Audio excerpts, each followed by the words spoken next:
Deixa eu fechar o chat. Pessoal, se alguém quiser perguntar alguma coisa para a aula, pode abrir o microfone e perguntar, tá? Fique à vontade. Eu não consigo, a partir do momento que eu coloco a apresentação, eu não consigo verificar meu WhatsApp, nada.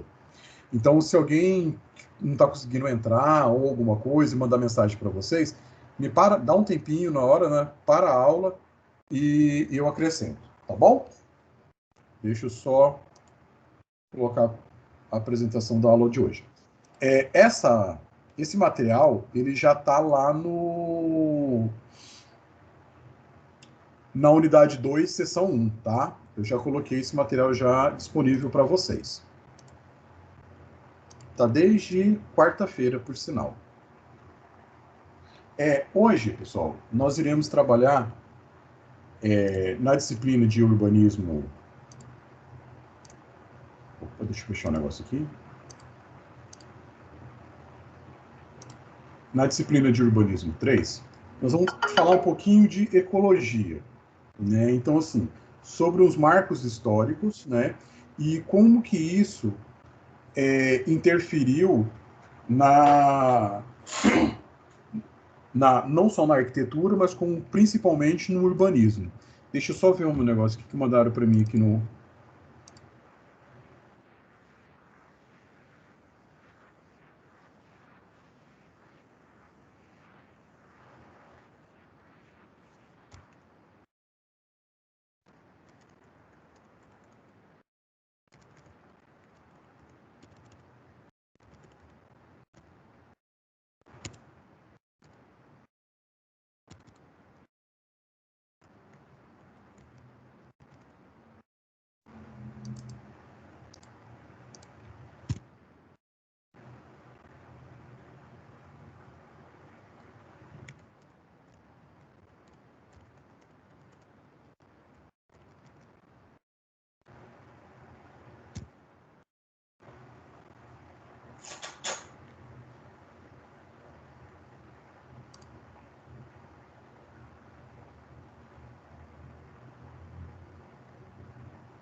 Beleza, deixa eu voltar aqui.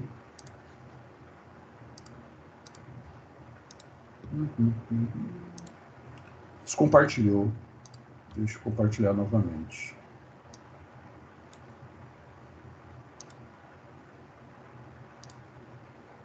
Então, vamos lá. Então, essa é a nossa aula 4, né?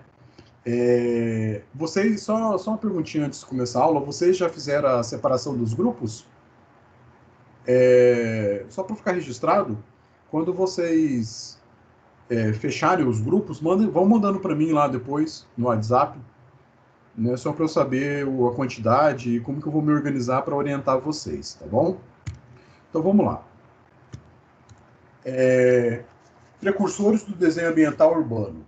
Então, a preocupação com a sustentabilidade ganhou notoriedade, né, por volta dos anos de 1970, né, que é bem na mesma época do surgimento, né, do urbanismo moderno, alguma até evolução da nossa cidade, né, revolução urbana, vamos supor, no nosso país, né. Então, o Clube de Roma encomendou aos pesquisadores de Massachusetts Instituto de Tecnologia, que é o MIT, um estudo sobre condições do meio ambiente naquele momento, uma projeção que visava entender em quais condições estaria o meio ambiente no futuro, caso mantivéssemos a intensidade de exploração dos recursos naturais de forma como estavam sendo realizados. Então, o estudo em questão recebeu o nome de Limites de Crescimento, 1972, e ganhou notoriedade e foi traduzido para 30 línguas. O que acontece, pessoal? Uma coisa que é bem interessante é que em 1972 a gente acabava falando assim, para a nova juventude ou para as pessoas, né, que a gente sempre pensa na parte de ecologia, sempre pensando para quem nós vamos deixar esse legado, né? E nesse caso, em 1972, eu acho que eu estava nesse pacote, né? Eu não sou de 72, eu sou de 80, né? Então, essa preocupação era conosco, né? Para nós que estávamos vindo nas próximas gerações. Então, lançada a aprovação, muitos líderes governamentais assumiram a preocupação, criando um Ministério de Meio Ambiente em órgãos similares para planejar e fiscalizar a preservação e redução dos danos ambientais. Dessa forma, as cidades passaram a se preocupar mais com a sustentabilidade e com as diretrizes frutos dos encontros internacionais, dando origem ao que chamamos hoje de cidades sustentáveis. Cara, isso é um tema que dá muito pano para manga, né? Porque eu acho que se faz muita reunião, tem muitas decisões. Dessas decisões, alguns países se apropria dessas ideias e tenta colocar em prática, e outras parece que só acumulando papel, né? Que se fala muito, né? Mas se faz, infelizmente, ainda, né, na nossa situação, muito pouco. Né? Então, o conceito de cidade sustentável parte do conceito da palavra sustentabilidade. Segundo Ruiz, 2006, a palavra sustentabilidade é derivada do latim sustinere, suportar. Dessa forma, é sustentável tudo o que tem condições de se manter ao longo do tempo ou continuar, né? Que ele se cria um ciclo, né? Tanto é que quando a gente fala em biodegradável, em embalagens biodegradáveis, sempre tem um símbolozinho, como se fosse um triângulo, né? Que eles têm umas flechinhas, né? Que ele consegue se não, ele não é a palavra regenerar, mas ele tem um começo, meio e um fim, né?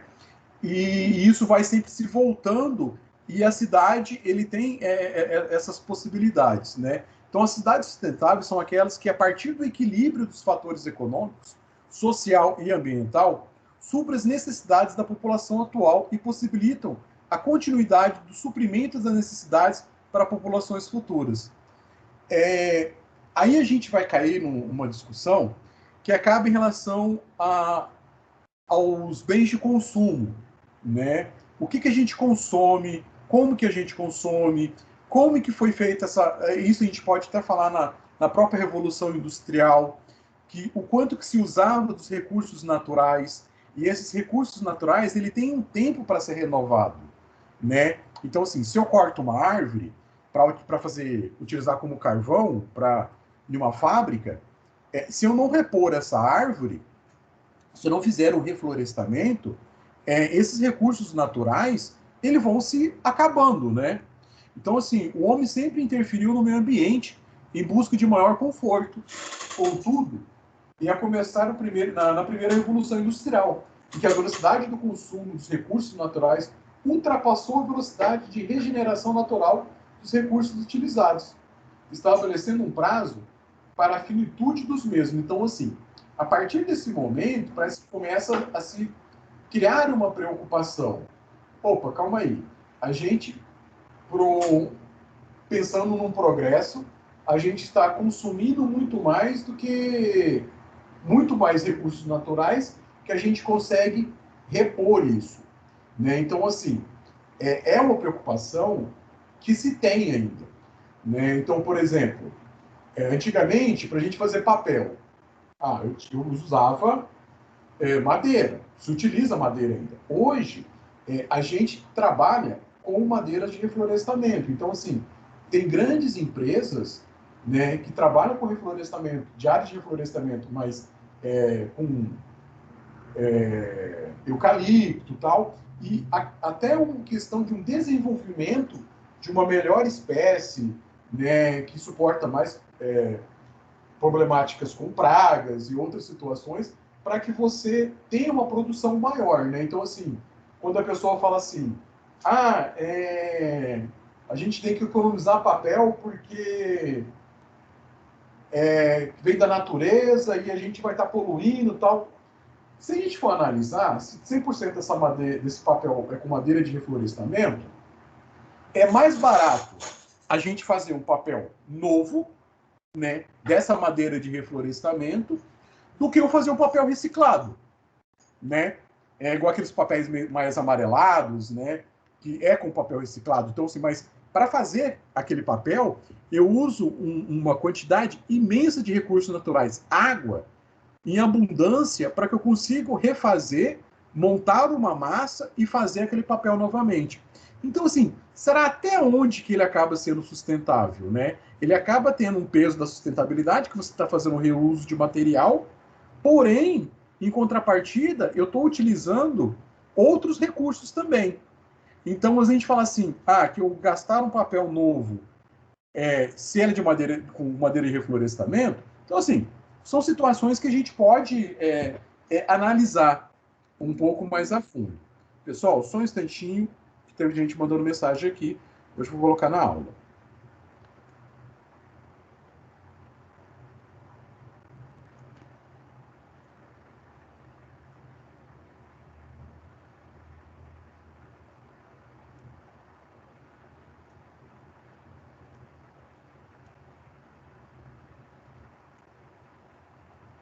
Vou fazer 2 cadastros e já volto. Tem que sair da apresentação.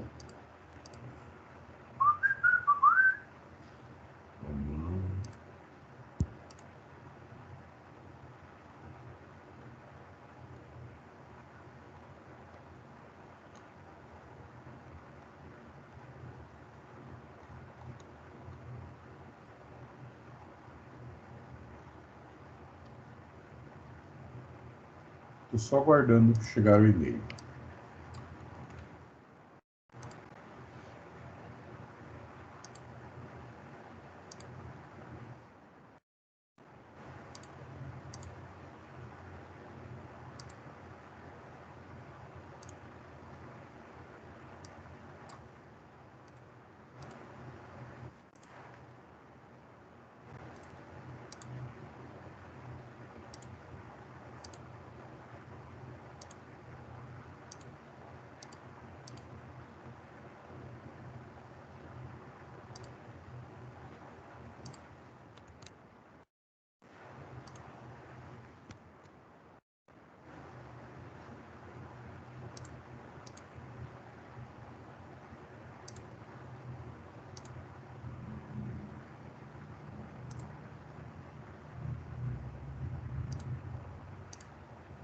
Então, retomando.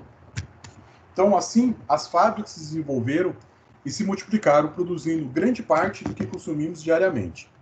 Esse desenvolvimento se deu por meio dos melhoramentos das máquinas, que assumiram grande parte dos processos e produção, possibilitando a fabricação de uma maior quantidade de produtos em menor tempo. Para o escoamento dessa quantidade de produtos, foi necessário incentivar o consumo. Isso nos Estados Unidos, nos anos de 1950, por exemplo, se tem aquele boom, né, dos anos dourados, né? Então, seja provável das propagandas que criavam um status social baseado nos produtos que eram consumidos, seja pela redução da durabilidade dos produtos que permitia a substituição dos mesmos de forma mais rápida. Eu acho que isso é bem fácil da gente analisar, né, gente? Em relação a esses investimentos, a esses equipamentos parece com data de vencimento, né? Você, além de ter produtos que às vezes não são tão resistentes, a vida útil deles não é tão grande, e o avanço da tecnologia, ele acaba forçando que a gente tenha que sempre fazer uma substituição. Eu acho que, se a gente falar assim de computadores, a gente falar sobre celulares, que todo dia tem uma tecnologia nova, uma câmera diferente, né? Então, assim, quando a gente fala por exemplo, máquina fotográfica, né? Hoje, praticamente, poucas pessoas têm máquina fotográfica em casa. Alguém de vocês tem? É bem provável que às vezes nem tenha, né? Porque assim, a gente acaba utilizando às vezes um celular com esse recurso, né? Então, antigamente, né? Vou falar antigamente, assim, quando eu comecei, um pouco depois que eu estava saindo, né, saindo da faculdade, que as melhores câmeras fotográficas ela tinha 2 megapixels, né? Então, assim, o que é para você? Qualquer celular, mais simples que seja, ele tem essa resolução, né? Então, se tem um avanço dessa tecnologia, O espaço para você guardar, as imagens, de certa forma, acabam ficando muito maiores. O espaço que vocês precisam nos HDs, nos pendrives da vida, sempre acaba sendo maior, porque uma coisa que é muito engraçada, né? Eu trabalho com AutoCAD desde 98. Então, sim, eu tenho uns 22 anos que eu trabalho com CAD. Então, de todo esse tempo que eu trabalho com ele, o que acontece? Antigamente, a gente colocava um projeto em um disquete de computador, né? Que era 1.44K. Né? Hoje, se você analisar, o tamanho dos arquivos que vocês produzem é muito maior. E não tem diferença nenhuma do que a gente produzia antigamente do que produz hoje. São só linhas e vetores. Né? Mas só que parece que tem uma questão de geração de arquivo, né? De tamanho de arquivos, justamente para ter a necessidade de sempre você estar renovando. Né? Isso é notório. Né? Então, assim, na década de 1950, né, ficou conhecido nos Estados Unidos como América com anos dourados, né, por causa do restabelecimento da economia incentivada pela produção em massa de bens de consumo pouco duráveis. Né? Neste momento, deu-se início a um novo modelo de consumo, que visava a compra e a rápida substituição dos equipamentos de forma a manter a economia girando, né? Porque há anos atrás, a gente queimava alguma coisa, a gente mandava arrumar. Hoje, em algumas situações, se queima, não, compra outro que sai mais barato, né? São raras exceções que a gente ainda manda isso para ser um reparo. Então, assim, sempre teve a propaganda, assim, né, do consumo, né? Tanto é que, se você olhar pelas imagens ali, tem até produtos para limpar panela, produto de limpeza, e Coca-Cola, né? Moda. Gostei da calça do cara aqui, ó, bem chique. Né? Então, esse modelo de sociedade industrial alcançou na década de 1950, não tem condições de manter o seu padrão de produção e consumo a longo prazo. Né? Por que ele não tem como se manter? Porque a gente baseava no esbanjamento de energia advinda de fontes não renováveis. Né? Então, na degradação ambiental e na intensificação das desigualdades sociais, marginalização de grupos sociopolíticos como os imigrantes, na exploração dos recursos naturais dos países do terceiro mundo. Né? Então, assim, a gente sempre teve nessa situação, né, como, vamos dizer assim, explorado, né? Nós éramos uma colônia de exploração, né? E eu acho que como um país de terceiro mundo visa muito nossos recursos naturais, né? Eu acho que esse tempo atrás nós tivemos aquele fogo lá no Amazonas, né? Ainda está tendo fogo aqui próximo aqui na Chapada, no Pantanal, né? E você vê que às vezes tem uma comoção externa, né? Muito grande, né? Então, uma preocupação que se tem às vezes com a Amazônia, né?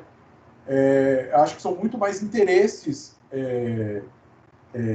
dos bens que se tem ali do que realmente se preocupar em proteger essa natureza. Porque se a gente for olhar os países mais antigos, eles não estão nem para onde crescer mais, né? Grande parte deles, né? Os recursos naturais foram totalmente exterminados, né? Então, assim, quando nós temos ainda, né? Então, em detrimento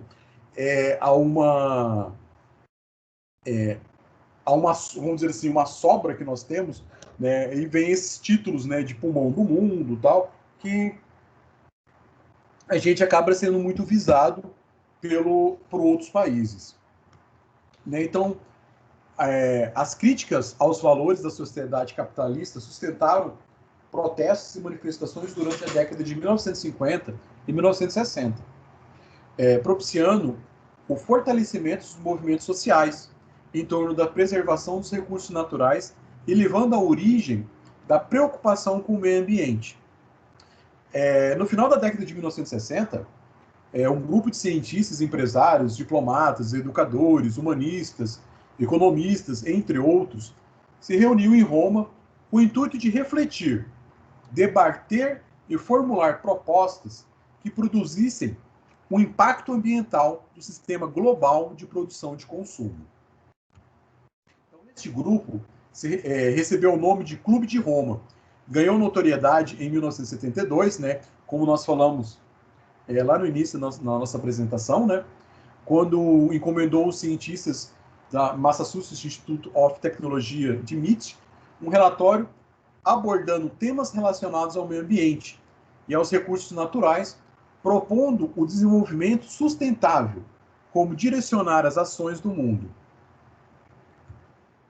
Então, o relatório leva em consideração 5 variáveis: produção industrial, produção de alimentos, né? Então, assim, o crescimento populacional via que às vezes você não ia conseguir produzir alimento suficiente para toda uma população, utilização de recursos naturais, de não renováveis e a população.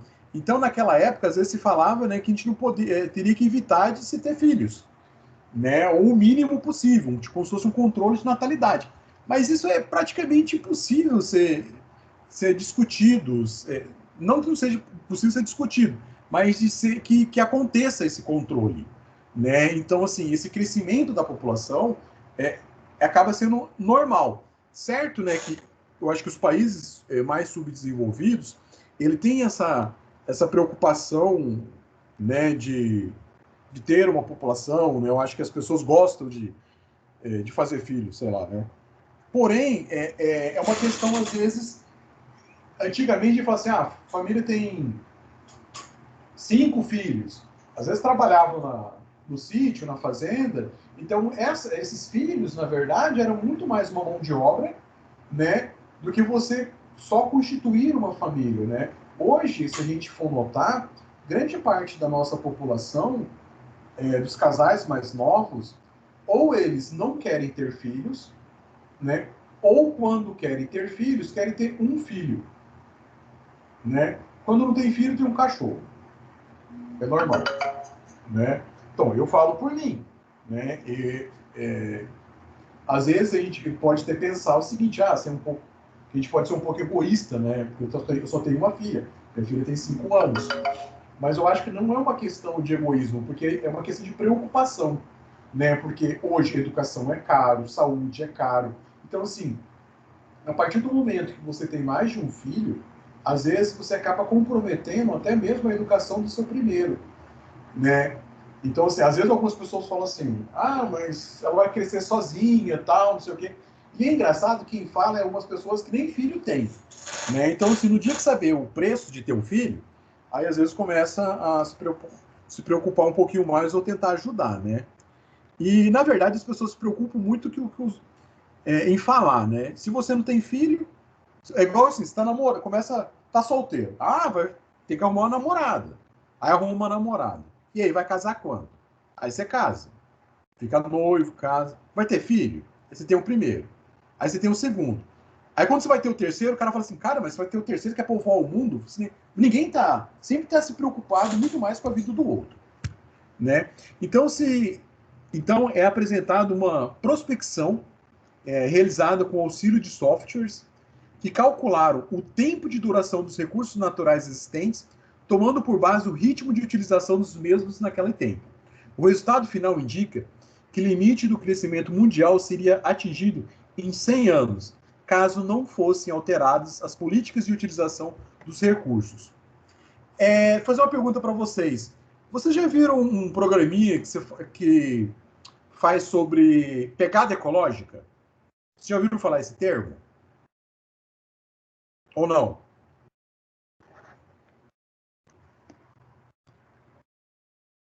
Pesquisem depois na internet sobre pegada ecológica, cálculo. Aí ele tem vários critérios, várias perguntas, que você respondendo elas, você vê o quanto que você vamos dizer assim, agride o meio ambiente, né? Ou o quanto que você contribui com ele. É bem interessante. Depois digita, vai lá no Google, dá um Google lá, pegada ecológica, né? Cálculo de pegada ecológica. E a gente consegue fazer isso de forma de cada pessoa. Então, assim, apenas a título de curiosidade. Deixa eu só cadastrar uma outra pessoa aqui, só um instante.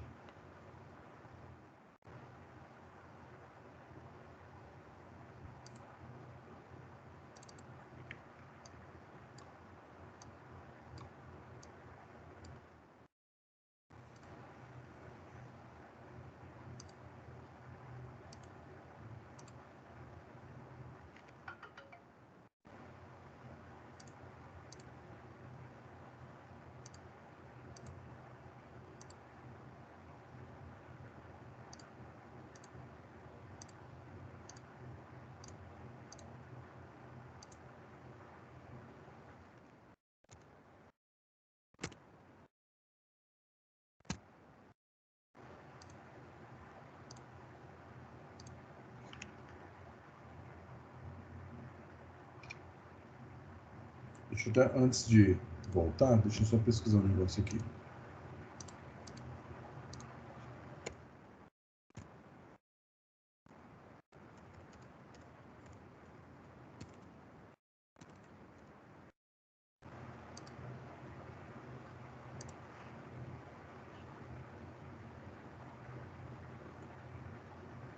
Deixa eu copiar um link para vocês, eu vou colocar no chat, tá?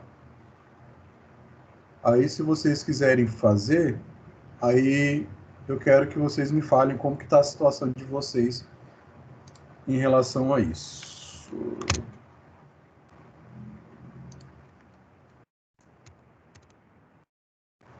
Mandei um link para vocês, tá?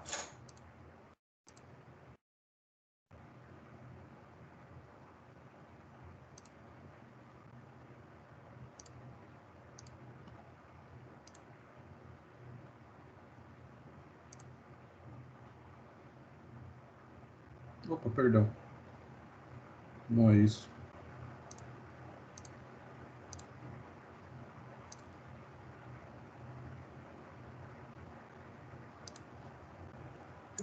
Professor, Oi. é para responder o quiz aqui? Depois vocês preenchem. Só para vocês verem como que está a situação de vocês com o planeta. Não sei se vocês conheciam isso aí. Já tinha ouvido falar sobre pegada ecológica? Não, eu particularmente não. Depois você dá uma olhada. Isso tem muito a ver com o que a gente está falando hoje. Tá? Beleza. Então, assim, além dos dados, o relatório apresenta como proposta e soluções para evitar o colapso total, controle no aumento da população que impactaria na redução da necessidade de produção de alimentícia e a estabilização da produção industrial. Então, assim, o que ele falava? Olha, temos que crescer menos, porque senão e até mesmo no impacto de produzir de uma forma mais sustentável que as pessoas pudessem consumir. Então, assim, tivesse uma redução até do consumo, né? Que eu acho que isso acaba uma loucura de tentar acontecer, né? Então, a produção de alimentícia e a estabilização do produto industrial. Então, assim, nós moramos em países, grande parte de países, moramos num país capitalista, né? Que sempre se estimula o bem de consumo, né? O ter marca, ter produtos, ter algo diferente. Eu acho que essa pandemia ela veio para mudar muitas coisas para nós. Eu acho que sim, necessidades que nós tínhamos antes, talvez nós não tenhamos hoje, né? Aquela do vou comprar roupa, né? Então, assim, toda festa que você ia, você comprava uma roupa diferente, às vezes, assim, até esse consumo exagerado que nós tínhamos, né? Saídas, né? Vocês são mais novos do que eu, né? Então, assim, às vezes a preocupação é um pouco diferente. Mas só que isso tem vindo, né, de certa forma, para a gente se refletir um pouco mais sobre como que está sendo feito esse nosso consumo, né, de forma não tão controlada, né? Então, os relatórios das pesquisas relacionadas à preservação do meio ambiente dão corpo a discussões e ao desenvolvimento de metas e estratégias de ações para minimizar os impactos do desenvolvimento industrial, da urbanização e do crescimento populacional mundial sobre a natureza. Então, assim, ela acaba falando muito mais em relação, num contexto geral, urbanístico, né, do que somente o impacto na arquitetura, quando a gente fala nessa questão de consumos. Então, em 72, né, a ONU realizou em Estocolmo, na Suíça, a primeira conferência mundial com o objetivo de conscientizar a sociedade na necessidade de estabelecer uma relação com o meio ambiente. Diferente do que vinha sendo feito, de forma a não comprometer o abastecimento das gerações futuras. Né? Então, assim, sentar, planejar e executar. Aí, assim, alguns executam, outros nem tanto. Né? Mas se via essa preocupação naquela época. Né? Isso a gente vai vendo que vai tendo uma evolução em relação a isso. Então, a conferência é considerada um marco histórico político internacional, teve como um dos assuntos principais os limites de crescimento. levando ao conhecimento dos estados, a existência dos problemas apontados e a necessidade de agir. O resultado da Conferência de Estocolmo foi elaborado uma declaração, que chama Declaração das Nações Unidas sobre o Meio Ambiente, ou Declaração de Estocolmo, a qual apresenta 7 pontos e 26 princípios referentes aos comportamentos e responsabilidades a serem considerados na tomada de decisões, visando a perenidade dos recursos naturais e a melhoria da qualidade de vida da população. Os 7 pontos abordados na Declaração de Estocolmo, o primeiro e o segundo salientam a importância tanto no meio ambiente natural como no artificial, para a fruição dos direitos humanos e para garantir a qualidade de vida da população. O terceiro ponto comenta a preocupação com a degradação no meio ambiente, e o quarto ponto apresenta os fatores que são considerados como responsáveis pelos danos ambientais, abrangendo, além dos processos de industrialização e desenvolvimento tecnológico, os problemas gerados pelas desigualdades sociais. Não sei se vocês sabem, né? Esses dias atrás aconteceu uma queimada aqui próximo de Cuiabá e houve uma desocupação de uma área de 250 famílias, né? E o processo é de uma farinheira da Bahia, que nunca produziu nada aqui. Então, assim, eram terras devolutas do Estado, o cara entra como processo falando que é dele, e temos hoje, sabemos, né, que temos às vezes uma política corrupta, né, juízes que vendem sentenças, pessoas que não têm um comprometimento, né, às vezes, com os mais pobres, os mais necessitados, e em detrimento de um, né, ou de um pequeno grupo, acontecem essas barbaridades. E chegando ao ponto de colocar fogo além de destruir as casas dessas pessoas, né, colocando fogo nas áreas, né? Então, assim, é uma distância de 40 quilômetros daqui de Cuiabá. Então, assim, você imagina toda essa questão de poluição que nós estamos vivendo.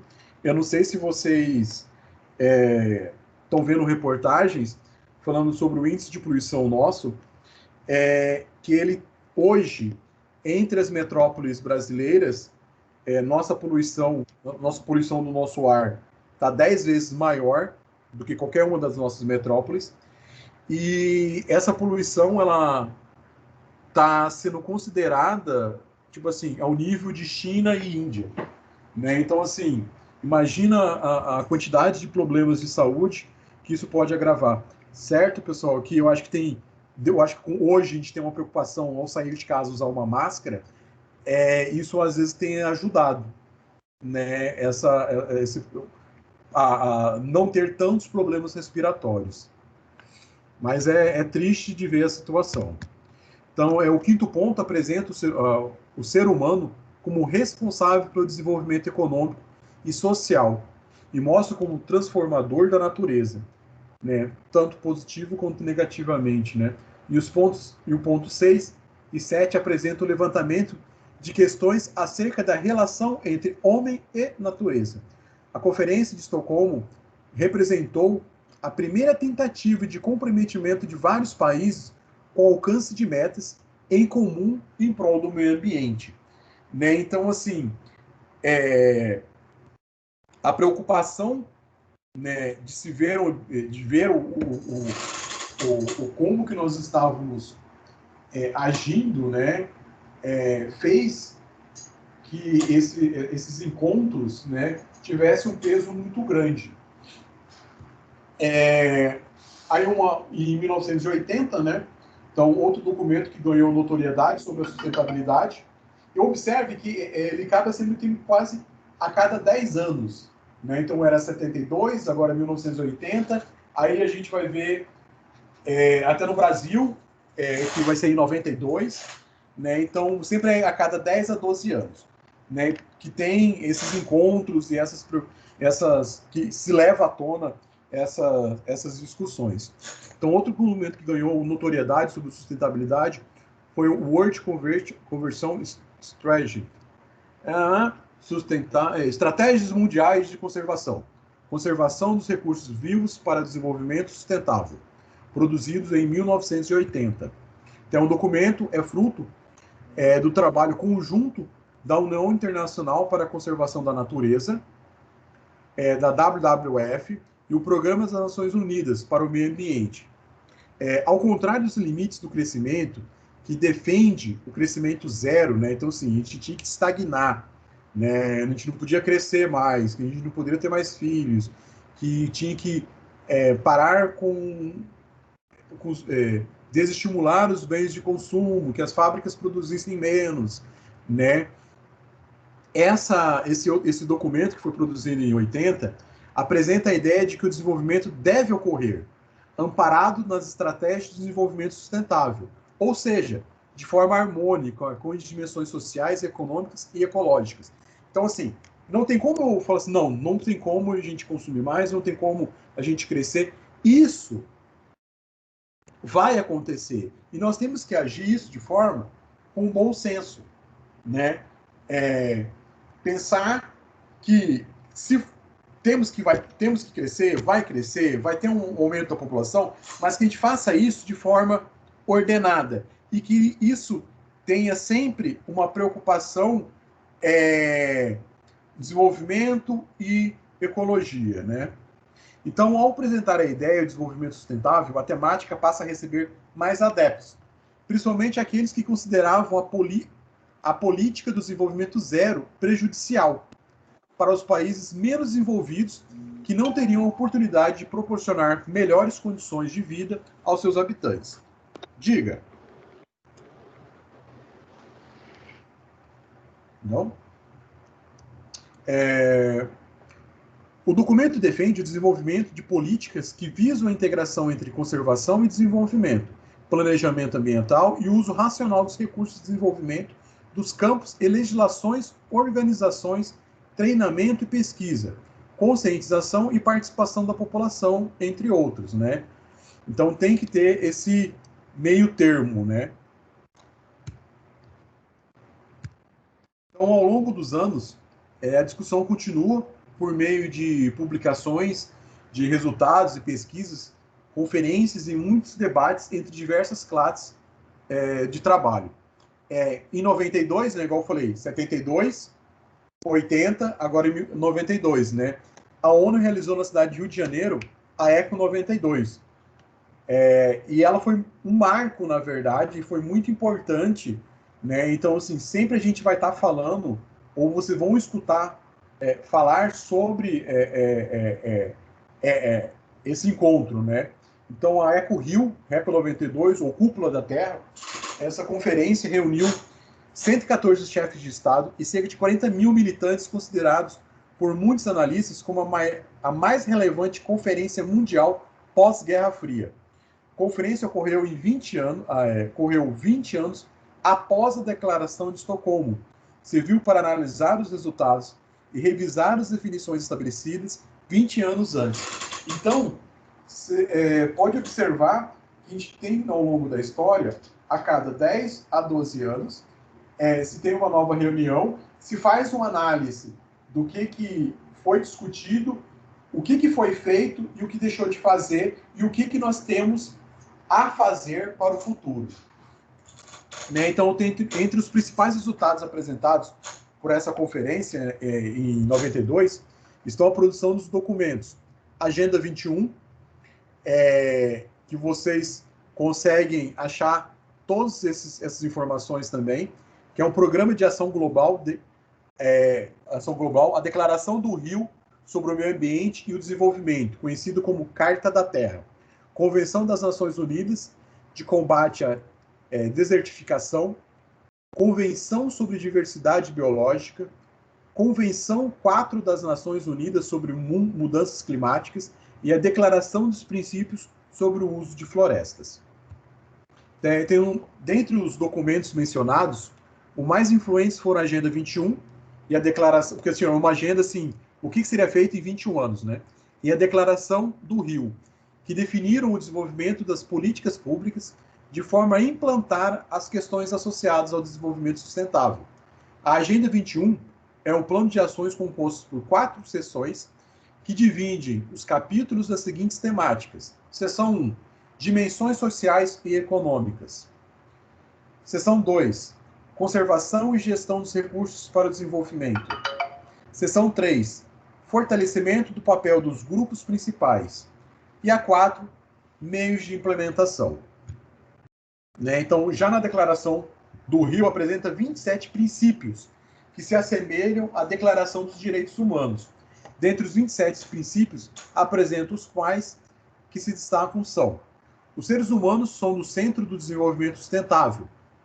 As responsabilidades comuns, porém diferenciadas dos Estados, a manutenção de padrões sustentáveis de produção e de consumo, visando proteger o meio ambiente e com princípios da preocupação.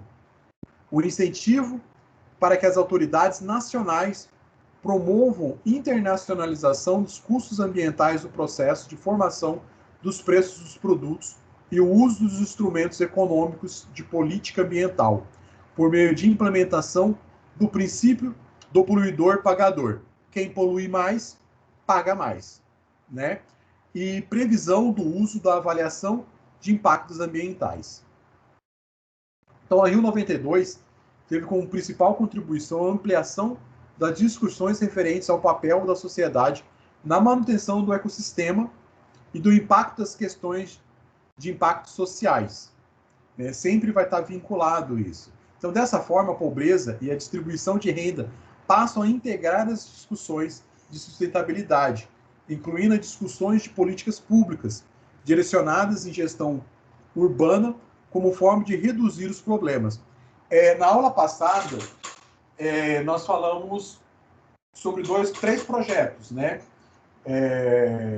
Um projeto em Bogotá e o outro... fugiu a memória. Né? Então, esses projetos, para que se tivesse fosse bem efetivados, a preocupação com políticas públicas foram primordiais. Né? A preocupação com a qualidade de vida das pessoas, a preocupação com a locomoção das pessoas, né? Valorização do ambiente que cada um deles moram. Né? Então, assim, não tem como a gente discutir urbanismo, discutir sustentabilidade e não falar de políticas de renda, né? Que tenha que nós sabemos que no nosso país isso é muito grave, né? Eu acho até cômico, né? Juiz receber auxílio moradia. E às vezes pessoas que precisariam realmente de ter auxílio moradia não têm. Né? Juiz tem auxílio paletó, né? Então, cara, o cara tem salário, né? A gente fala muito em reforma de previdência, a gente fala muito de reforma econômica, mas assim, ninguém fala de uma reforma no judiciário, a gente nunca fala de uma reforma no legislativo, a gente sempre fala no executivo, né? O executivo é o problema de todos, né? Então, enquanto tivermos políticos que não pensem em políticas públicas que gerem uma maior distribuição de renda, né? Seremos sempre um país como estamos vivendo hoje. Né? Então, após 20 anos, foi realizado pela ONU, novamente, no Rio de Janeiro, o evento Rio 20, referente ao Rio 92, que teve como objetivo a renovação do comprometimento com o desenvolvimento sustentável. Né? Que aí ele pega aquela agenda do... Agenda 21, né? Justamente assim, e aí, o que nós fizemos? Né? O que foi feito? Teve alguma... Saiu do papel, né? Então, a renovação do comprometimento com o desenvolvimento sustentável, através da avaliação do progresso e das lacunas das decisões adotadas pelos principais cúpulas. Estiveram reunidos os líderes ou representantes de 185 dos 193 países pertencentes à ONU. Então, assim, a cada dia que passa, acaba tendo uma junção maior de pessoas, né, de países. Né? Então, a Rio+20 teve como temas principais a economia verde, no contexto do desenvolvimento sustentável e na erradicação da pobreza e da estrutura institucional para o desenvolvimento sustentável. Foi marcada pelos esforços em promover a participação social na construção e implementação das ações voltadas à pauta da sustentabilidade. Dessa forma, foi a primeira reunião da ONU a abrir a palavra na reunião da alta cúpula para representantes das OSCs, Organização da Sociedade Civil. O documento resultante deste encontro leva o nome de O Futuro que Queremos. Né? Então, todas essas discussões e documentos gerados com base nessas conferências influenciaram diretamente a gestão das cidades em grande parte do mundo. Ampliação do acesso aos bens de consumo, iniciados nos anos de 1950, possibilitou a aquisição dos veículos automotivos individuais, que nós sabemos que isso é uma preocupação muito grande, né, para as nossas cidades. Né? A aquisição do mesmo influencia a dinâmica das cidades através da facilidade e do status proporcionado por elas. Né? Nós, aqui no Brasil, nós temos esse negócio ainda do carro ser um motivo de status. Né? Quem anda de ônibus é pobre. Quem tem carro é rico, né? Então, assim, às vezes o cara, ele... eu subi na minha vida porque eu consegui comprar um carro, né? Então, preocupações que temos, que é uma preocupação de país de terceiro mundo mesmo, né? Países mais desenvolvidos, que se tem um sistema de transporte urbano melhor, um sistema de ligação ferroviária, com metrô, tudo isso, eu posso abrir mão de um meio de transporte individual e fazer uso desse equipamento, né? Então, as cidades passam a crescer horizontalmente, tendo grande parcela dos espaços destinados aos carros. Então, assim, sabemos que até mesmo no urbanismo moderno, né, que teve esse incentivo, né, das cidades despraiadas, né, que impede a horizontabilidade, né, que as casas fossem mais a verticalização, deixar a cidade mais horizontal, a gente cria uma grande problemática, que é a distância, né, que nós temos que caminhar, que nós temos que andar para chegar num determinado local. Né? Então, são situações, né, que nós temos que avaliar, né, porque aí a gente vai até falar em relação às periferias. Né? Então, aparentemente, esse modelo de urbanização não gera tanta poluição, pois possui grande extensão de áreas verdes e não concentram tantas partículas de poluição na atmosfera, como uma pequena área com alta densidade, como é o caso das cidades chinesas atualmente.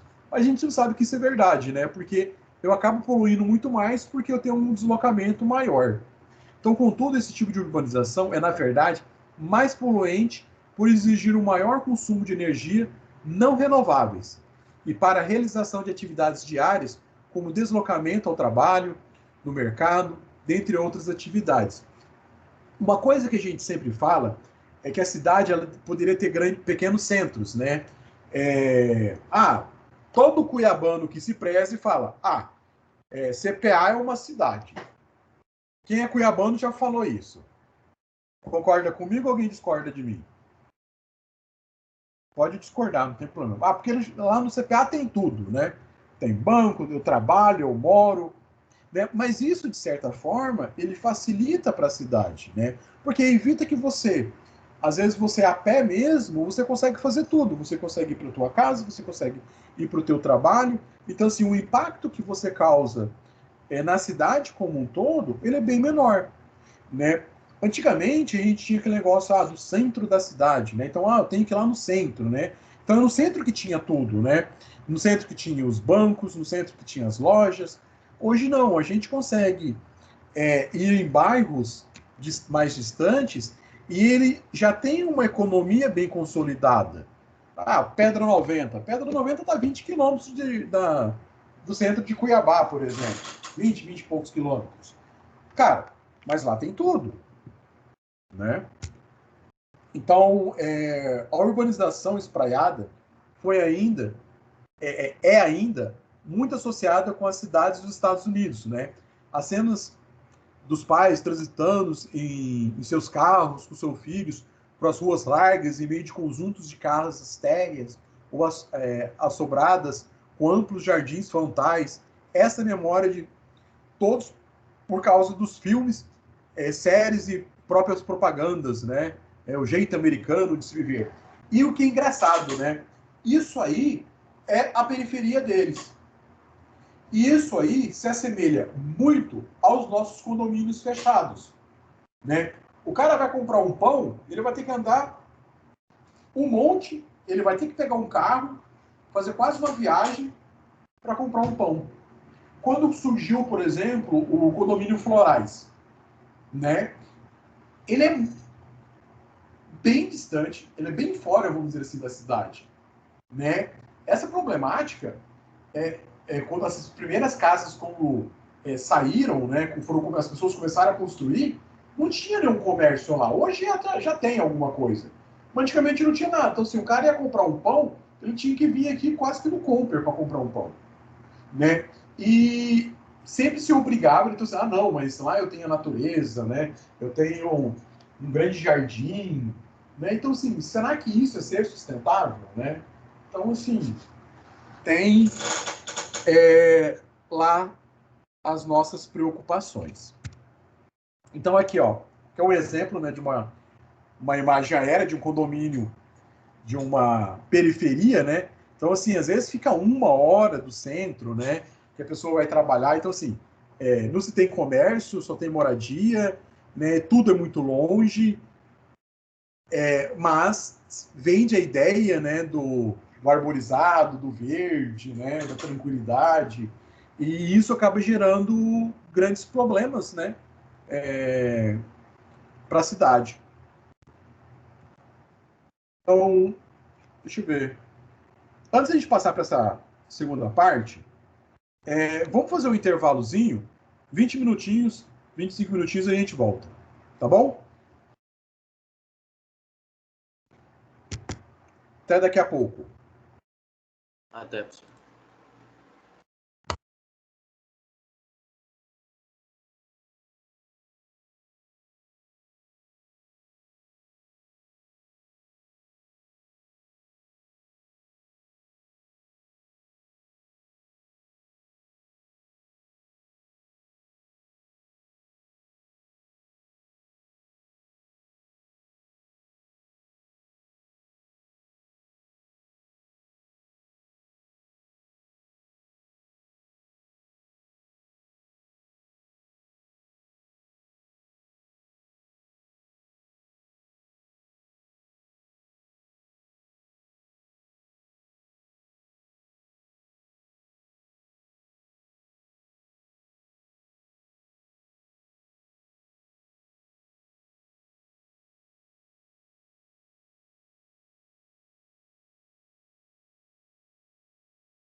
E aí, criança, vamos voltar?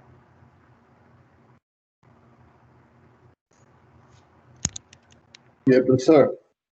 Bom, Matheus. Vou colocar aqui a apresentação. Bora, né, cara? Hoje é sexta-feira. Acho que sexta-feira até hoje, até passei a semana inteira em casa, não coloquei o pé para fora de casa. Tá uma maravilha, você não tem ideia. Vamos lá, então. Então, a gente estava falando sobre as cidades espraiadas, né? Então, assim, ele fala assim, que o urbanismo contemporâneo espraiado, né, símbolo da América, o way of life, herdou parte das pressupostos modernistas com a importância da data, as vias e deslocamento através do transporte motorizado, monofuncionalidade dos bairros e a grandes áreas verdes rodeadas e as edificações que, em caso do urbanismo espraiado, não é destinado a fazer a população residente aos conjuntos habitacionais, mas aos poucos membros da família que se reside naquele bairro, né? Então, dessa forma, além da ampliação da infraestrutura dedicada e restrito o número de pessoas, cada membro das famílias que habitam nesses bairros depende do transporte motorizado para realizar grande parte das tarefas, consumindo combustíveis fósseis, não renováveis e gerando poluição atmosférica.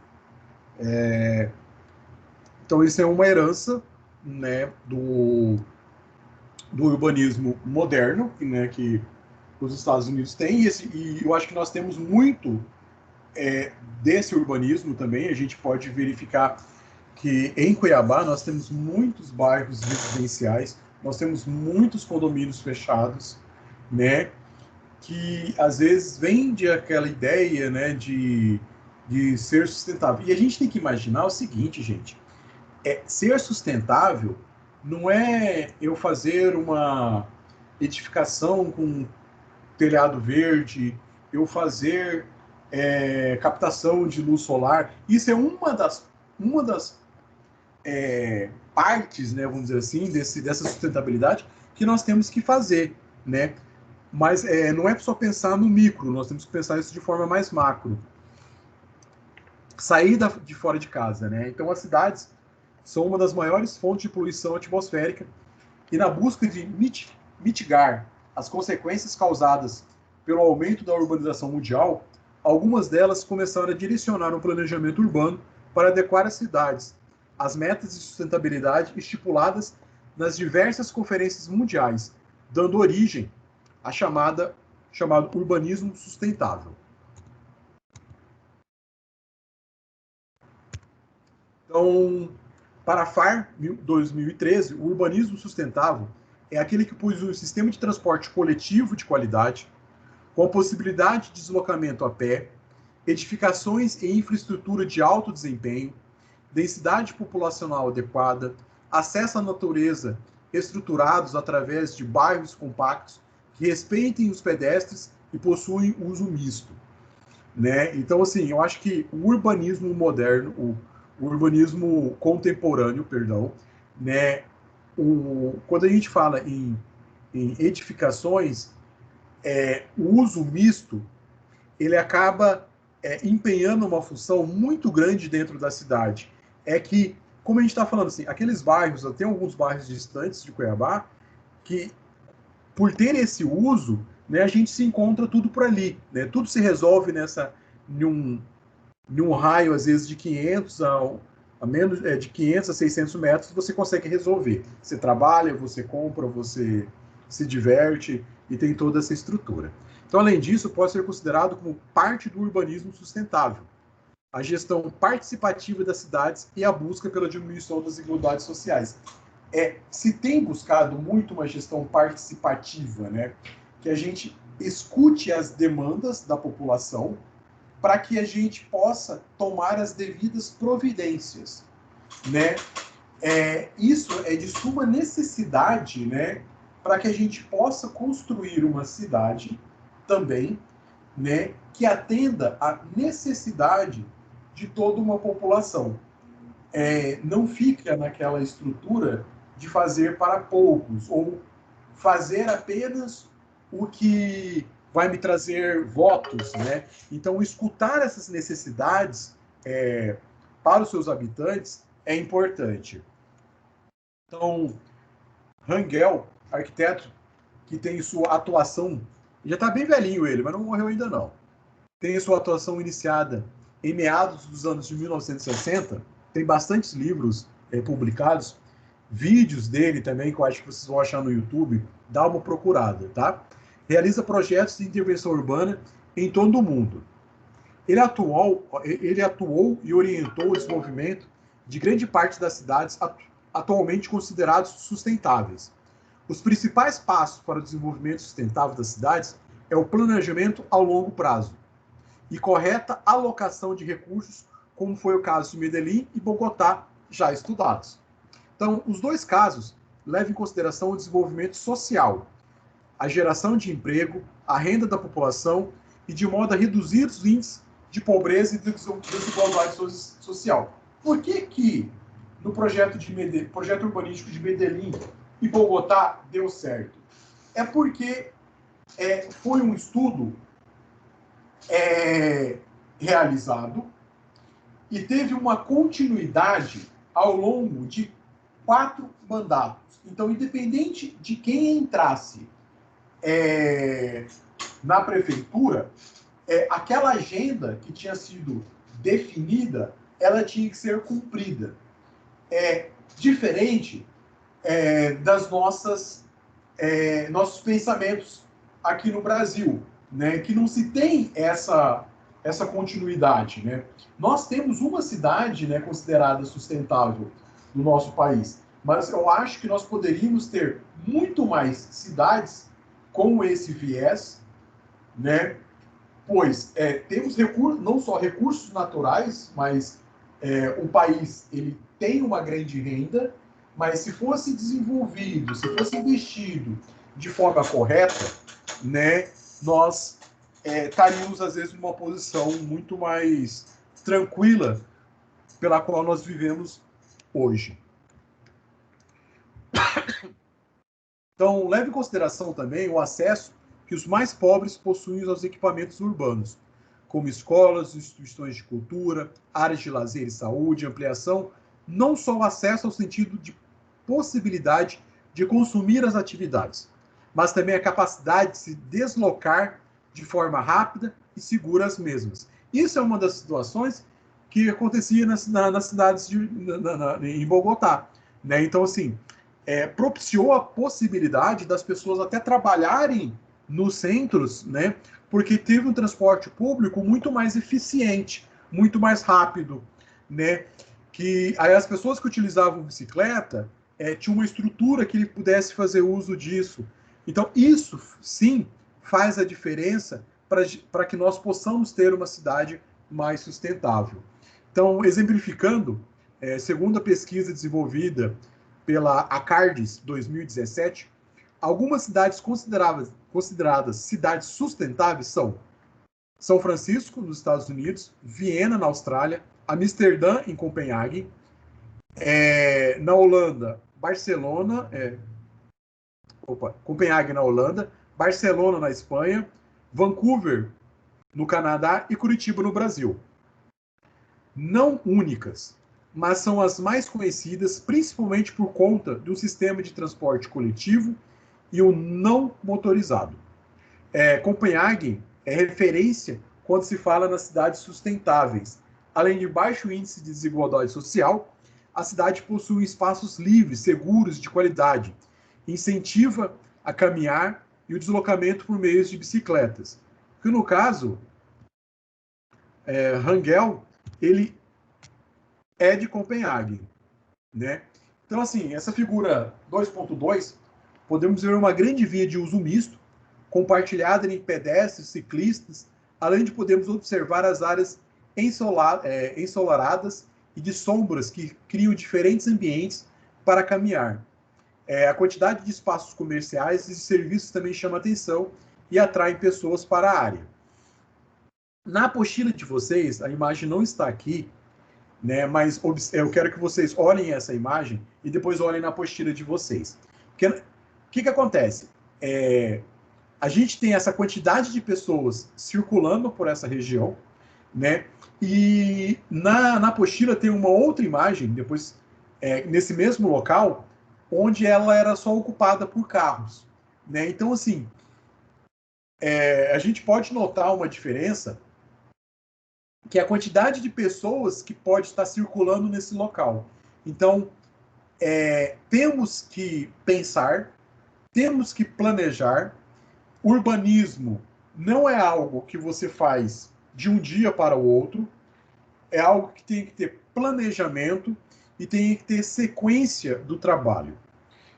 Já puxando um gancho, né, no trabalho de vocês, né, que na semana que vem a gente já começa a ter aula e um pouco mais de orientação, que vai ser naquela área ali próximo ao Big Lar, né, que passa ali atrás do bairro Jardim das Américas, né? Ele está ligado entre o Jardim das Américas e o FMT.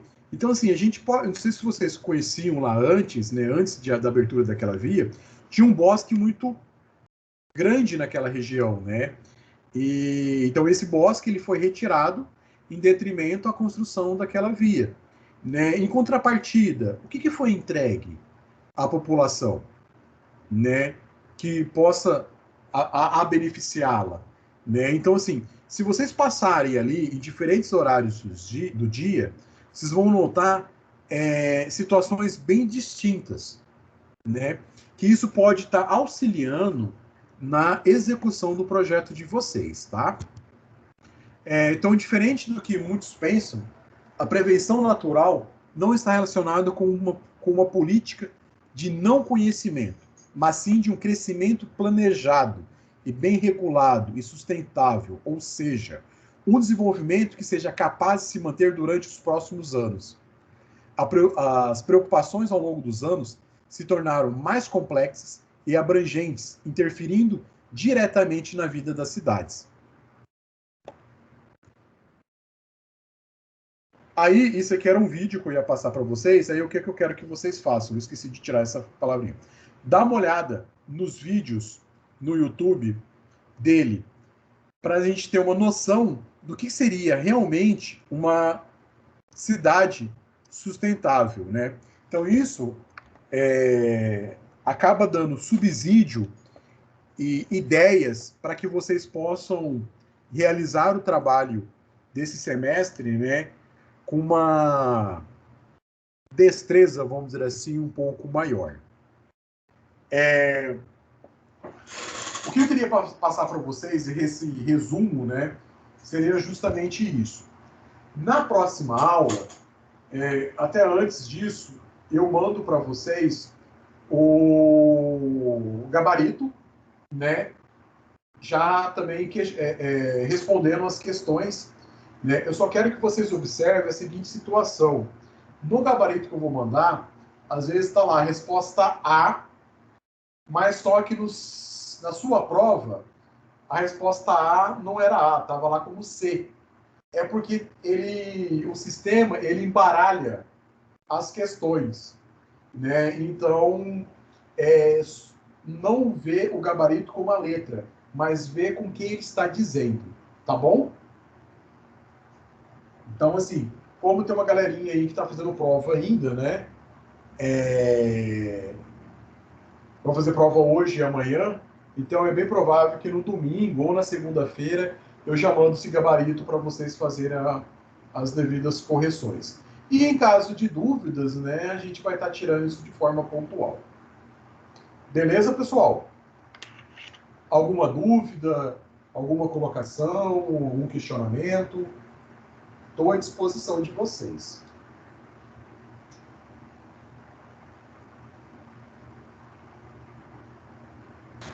Professor, Pode falar. quando que vai começar as orientações dos grupos, dos projetos? Olha, já fechou os grupos? Ou Oi? ainda não fechou? Já fechou os grupos? Não. Ainda não fechou, né? Eu vou verificar certinho, semana que vem eu já te dou um posicionamento sobre isso, né? Porque eu estou fechando algumas aulas com a Dani né, e desse planejamento, porque aí eu já passo para vocês como que a gente vai fazer. Vocês conseguiram o mapa da região do DWG? Não, Nem procuraram, por assim, né? Vocês eu querem que tenho eu tenho um, mas ele é desatualizado. ele é antigo, né? Então, Antigo. tanto é que se você olhar pelo Google Map, ele... O que acontece? Ele nem tem a rua, a avenida ainda, né? Tá com estrada de chão em algumas imagens. Qualquer Enfim, coisa, alguém de vocês tem o contato do Lauro? O professor Lauro, que dava aula na Unic? Não. Talvez o Lauro tenha. Né? Então, assim, se vocês não conseguirem, quem sabe eu consigo, né? Mas mesmo assim, vai lá. Qualquer coisa, faz o seguinte: dá um print na tela lá do GPS e passa para o CAD as imagens. Ai, Vocês terem um pouco de trabalho, lembrar o que a gente fazia há 20 anos atrás. não, professor, Deus me livre. Não, mas beleza, vamos tentando aí. Beleza, então? Valeu. Joia falou. Tchau, tchau, pessoal. Falou, professor. Falou, bom final de semana para vocês. Professor, bom final de semana. Boa noite, professor. Boa noite. Adiciona no grupo aí, por favor. Ah, deixa eu ver, Chico. Tá no chat? Você colocou seu telefone? Eu e mais alguns colegas colocaram, professor. A gente está precisando Beleza. Se Beleza. puder adicionar, por favor. Já faço isso aqui agora, então. Tá? Beleza, professor. Eu agradeço, hein? Obrigado. Que isso. Você é da turma da noite ou da manhã? Eu sou quarta matutino. Quarta matutino. Isso. Tem alguém? Todo mundo será que é da matutino? Eu vou fazer o seguinte, eu vou colocar aqui na quarta de manhã, aí quem não for a gente tira e coloca de volta. Coloca no outro. Eu sou do noturno, professora. Débora, acabei de mandar ali. Aí você escreveu que é noturno, né? Não Beleza. escrevi. Coloca ali para mim. Coloca seu nome, Débora Noturno, e o telefone, que eu já arrumo aqui certinho.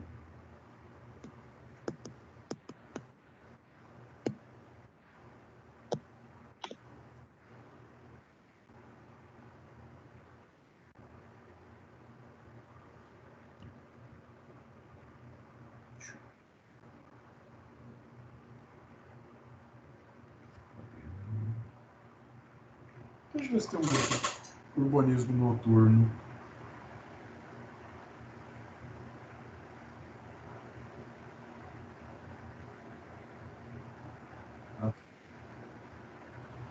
Professor, Oi.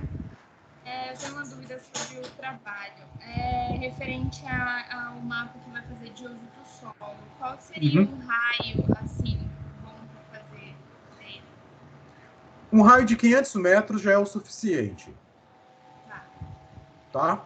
Tá, obrigada. De nada.